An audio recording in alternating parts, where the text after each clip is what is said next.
Umecheza ligi daraja la kwanza sababu ya kuomba. Lakini je, kwa sababu tunatarajia labda kuona katika ligi kuu ya Ulanzi. Inshallah heri. Inshallah heri. Tayari watafika wapi? Inshallah heri. Tuseme hivyo. Itakayotokea mtaona. Lakini watu wanatamani kumfahamu anacheza position kama anataka hamna, yani nyumbani, yani si nyumbani sote wote mabeki wote mashabiki peke yangu ndo strike. Peke yangu ndo strike.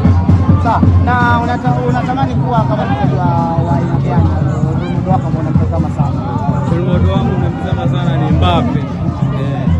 Sana namwangalia. Mpira una matokeo nakwambia. Sawa, lakini pia tunatamani kujua kitu kingine kutoka kwako. Labda unataka kuwa star na wewe labda inakufanya na wewe uwe katika sehemu hiyo au una maisha yako mengine tofauti na maisha yako. Maisha hapo sema ni kila mmoja tuna alivyo kwamba yeye katangulia, pengine inaweza katokea na mimi nikaja kuliko vile. Unaishi maisha yako. Naishi maisha yangu.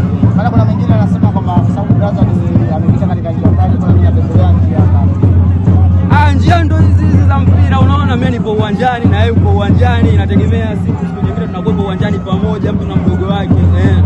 Lakini nimesikia pia mama yenu huwa anakuja kwa support sana kwa mchezo. Ndio, yani katika kitu ambacho kipo katika familia yetu ni mzee, kwa sababu tuko na mzee tu wa kike tu. Mzee wa kike ambaye yeye ndo kila kitu sasa hivi anasimama na sisi. Kuna nyakati yote ngumu ambayo labda Lukman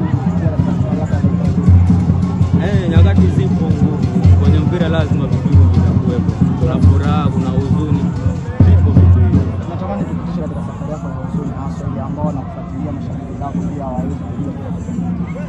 Safari ambayo ngumu ambayo nilipitia na ambayo siwezi kuisahau, yani inategemea kwenye timu hivi unaenda, alafu kama unakosa kuaminiwa mwanzo mpaka unakuja unaaminiwa, yani una take time, kuna vitu lazima uvumilie mpaka unakuja unapata nafasi ya kucheza.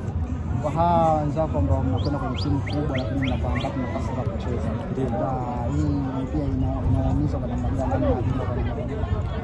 Inaumiza kwa sababu unajua ukifika kwenye timu unatakiwa wachezaji 11 tu.